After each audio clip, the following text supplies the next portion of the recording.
जय श्री कृष्ण बंधुओं, आपके अपने चैनल भक्ति की शक्ति में बहुत बहुत स्वागत है।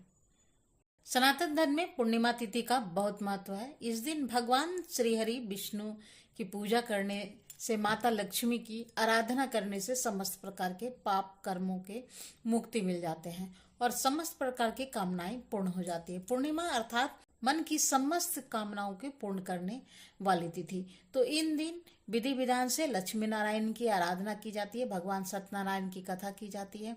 और हाँ, सबसे आवश्यक होता है पूर्णिमा के दिन चंद्रमा को अर्घ्य देना।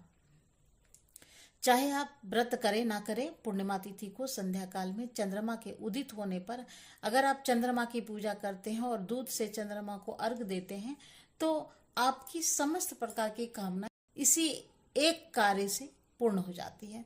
तो यह बहुत ही श्रेष्ठ उपाय है। चाहे आप दाम्पत्य जीवन की सुखी बनाना चाहते हैं, मनचाहा जीवन साथी चाहते हैं, मानसिक सुख चाहते हैं, सुकून चाहते हैं।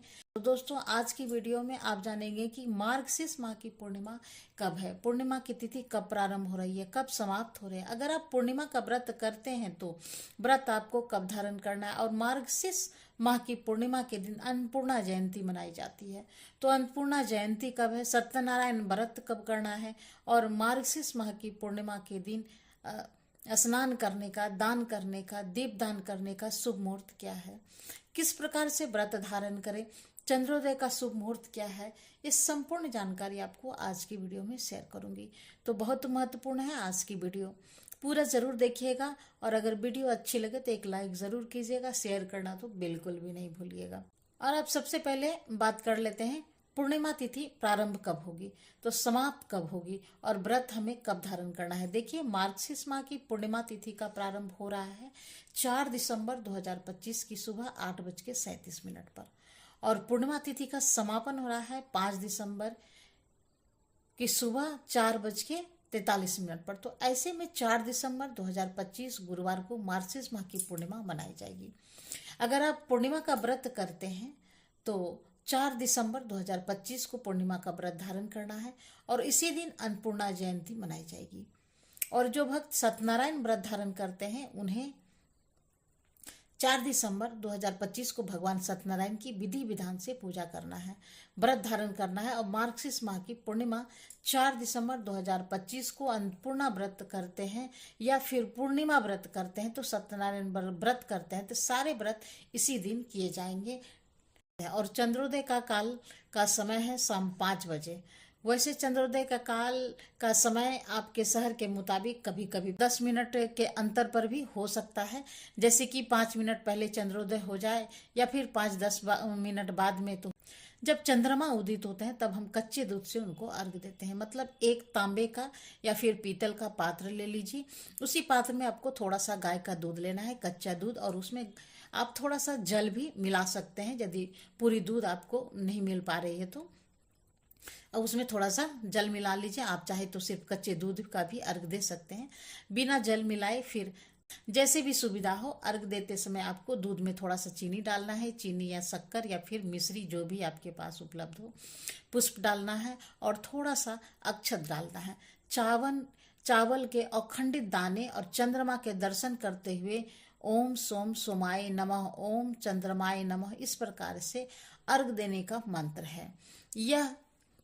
इस मंत्र के द्वारा आप अर्घ दे सकते हैं। फिर चंद्रमा को धूप दीप दिखाकर पूजा कर लीजिए, आरती कर लीजिए और चंद्रमा की 3 बार परिक्रमा कर लीजिए। तो इस प्रकार से चंद्रमा की पूजा प्रत्येक पूर्णिमा पर करना है और सबको करना है। अब बात करें सत्यनारायण व्रत की कथा का शुभ मुहूर्त क्या होगा, तो देखिए, भगवान सत्यनारायण की पूजा आप चाहे तो सुबह भी कर सकते हैं और चाहे तो शाम को भी कर सकते हैं।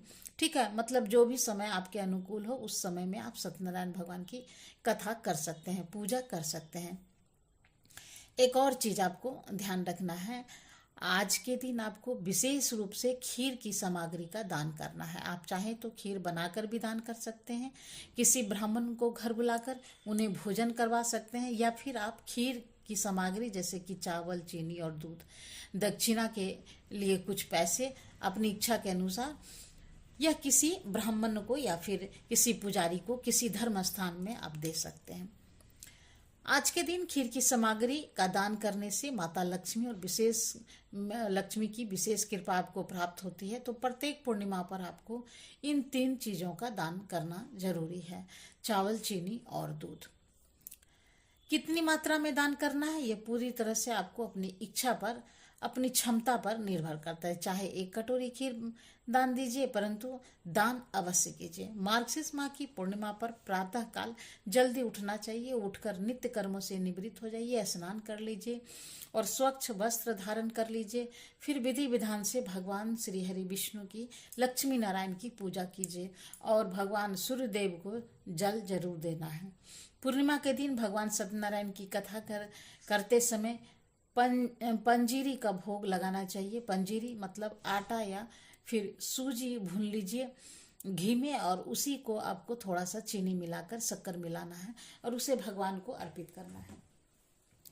तुलसी पत्र के साथ और पंचामृत का भोग लगाते हैं। आज के दिन भगवान श्री हरि विष्णु को पंचामृत से अगर आप अभिषेक करते हैं, आपको मनचाही कामना आपकी पूर्ण हो जाती है। पूर्णिमा तिथि पर प्रत्येक घर में भगवान सत्यनारायण की कथा अवश्य होनी चाहिए। आप चाहें तो किसी ब्राह्मण को घर बुलाकर करवा सकते हैं या फिर आप स्वयं भी कर सकते हैं। जैसे कि विधि विधान से भगवान सत्यनारायण की पूजा कर लीजिए और वहीं बैठकर सत्यनारायण भगवान की कथा आप चाहें तो मोबाइल पर सुन सकते हैं या फिर पुस्तक मिलती है भगवान सत्यनारायण की कथा की, आप स्वयं से पाठ कर सकते हैं। जब आप पाठ करते हैं, मतलब स्वयं से अगर आप सत्यनारायण भगवान की कथा करते हैं, तो ब्राह्मण के लिए भोजन की सामग्री अवश्य निकालना है। कच्ची भोजन की सामग्री, जिसे सीधा कहा जाता है, निकाल कर रख देना चाहिए। और जब आपकी कथा पूर्ण हो जाती है तो दक्षिणा के साथ और प्रसाद के साथ किसी भी ब्राह्मण को भिजवा दीजिए। तभी आपके पास का आपके पाठ का संपूर्ण फल आपको प्राप्त होता है। तो अगर आप स्वयं से पाठ करते हैं तो आपको इस बात का ध्यान जरूर रखना है। कहा जाता है कि भगवान सत्यनारायण की कथा करने से कोई भी ऐसी कामना नहीं जो पूर्ण ना हो जाए। चाहे धन प्राप्ति की कामना हो, संतान प्राप्ति की कामना हो, विवाह की मनोकामना हो, मतलब समस्त सांसारिक और भौतिक सुखों की प्राप्ति भगवान सत्यनारायण की कथा पढ़ने से या फिर सुनने से प्राप्त हो जाती है। और इस दिन अन्नपूर्णा जयंती भी है, तो माता अन्नपूर्णा की विधि विधान से पूजा कीजिए, मंत्रों का जाप कीजिए, जितना हो सके गरीबों की जरूरतमंदों को भोजन का दान कीजिए। यदि आपको ये वीडियो पसंद आई है तो प्लीज़ लाइक करें, शेयर करना तो बिल्कुल भी ना मिला। आपने यदि सब्सक्राइब नहीं किया है तो प्लीज़ चैनल को सब्सक्राइब कर लें, बेल आइकन को प्रेस कर लें। तो मिलते हैं फिर एक नई वीडियो में नई जानकारी के साथ। तब तक के लिए नमस्कार। Thanks for watching.